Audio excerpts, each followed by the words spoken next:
नमस्कार मित्रांनो, बघू शकतात दुपारचे 3 वाजलेले आहेत. आपण जात आहोत शेडवर. तर मित्रांनो, आज मी तुम्हाला पोल्ट्री क्षेत्रामध्ये जे काही मशिनरी वगैरे असतात तर त्या मशिनरीचे फायदे आणि त्या मशिनरी आपला वेळ कसं वाचू शकतात याबद्दल मी तुम्हाला दाखवून माहिती देणार आहे. तर तुम्ही व्हिडिओ कंटिन्यू करा आणि पूर्ण व्हिडिओ बघायचा प्रयत्न करा. बघू शकतात मित्रांनो, ही आपली फीड, ही आपलं मिक्सर आहे आणि हे आपलं हॉपर असतं. त्या हॉपरमध्ये मक्की टाकला जातो. अकॉर्डिंग टू फॉर्म्युला ते चेंज होत असतं. तर हा हॉपर आहे आपला. याच्यामध्ये फॉर्म्युला जसं आता 500 किलोला 300 किलो मक्का वगैरे असं फॉर्म्युला ज्याच्या त्यापेक्षा वेगवेगळा असतो.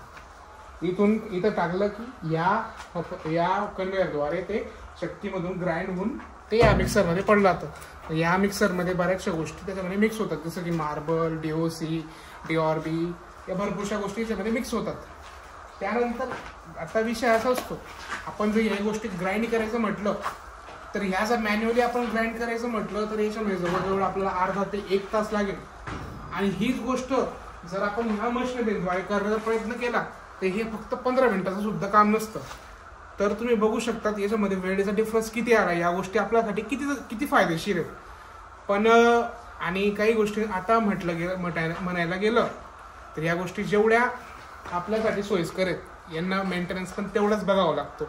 दर महिन्याला त्याची मेंटेनन्स बघावं लागतो. त्यांची मेंटेनन्स कॉस्टिंग वगैरे या गोष्टी वेगळ्या येतात. त्याबद्दल जर तुम्हाला आणखी माहिती पाहिजे असेल तर आम्ही आणखी व्हिडिओ बनवू शकतो. तर हे बघू शकतात तुम्ही, हा सगळा आमचा माल आहे. तर याच्याने आम्ही फीड बनवतो. आता यामध्ये प्रत्येक इन्ग्रेडियंटचा वेगळा रोल असतो.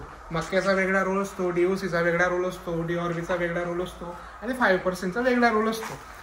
तर हा कन्व्हेअर असतो. जेव्हा इथं फीड तयार झालं या कन्व्हेअरद्वारे हेच खाद्य वरती जातं.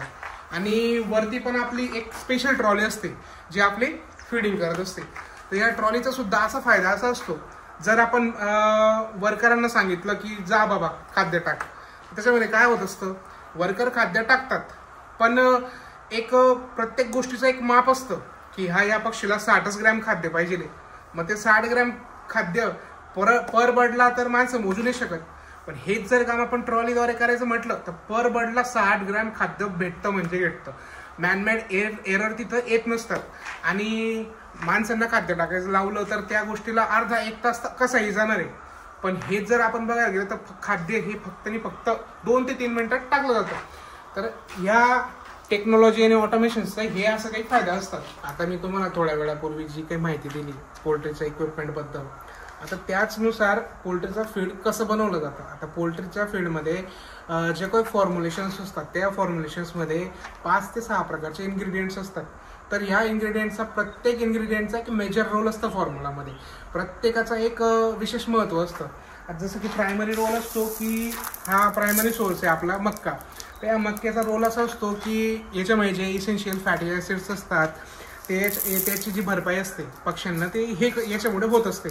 त्यानंतर आपलं जे दुसरं इन्ग्रेडियंट आहे ते म्हणजे हा सोया म्हणजे एक प्रकारचा खूप हाय प्रोटीन सोर्स असतो पक्ष्यांसाठी.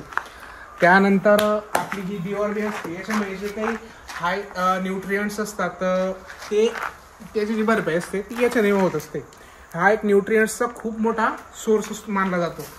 तर नंतर असतो चौथा इन्ग्रेडियंट असतो हा आपला मार्बल ग्रीट. तर याचा रोल असा असतो की हा पक्ष्यांमध्ये कॅल्शियमची लेवल आहे ती मेंटेन करतो. आणि दुसरा रोल म्हणजे जी अंड्याची जी सेल असते तिला स्ट्रॉंग करण्याचा एक रोल असतो याचावाला. आता समजा एन्व्हायरमेंटमुळे थोडंसं पक्षी खाद्यामध्ये कम जादा होऊन जातं, त्यानंतर पक्षी वगैरे आजारी राहिला किंवा अकॉर्डिंग टू एज त्याची जी शेलची जी क्वालिटी असते ती थोडी डाऊन होत असते.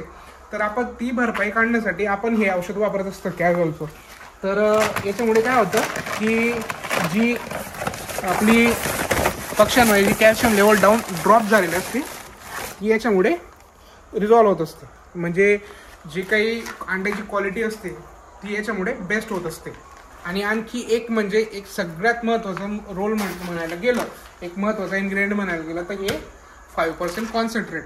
आता आमच्याकडे चाललेलं आहे फेज 2. तर आम्ही 21 हप्त्यापर्यंत फेज 1 वापरत असतो आणि 21 हप्त्यानंतर फेज 2 वापरत असतो. आता याच्या मागे बरेचसे कारण असतात, फेज 1 का वापरतात, फेज 2 का वापरतात, याबद्दल तुम्हाला जर माहिती हवी असेल तर मी त्याच्यासाठी एक विशेष व्हिडिओ एक पर्सनल व्हिडिओ बनवून देईन. कारण की जर म्हणायला गेलं तर व्हिडिओ आणखी लांबत जाईल.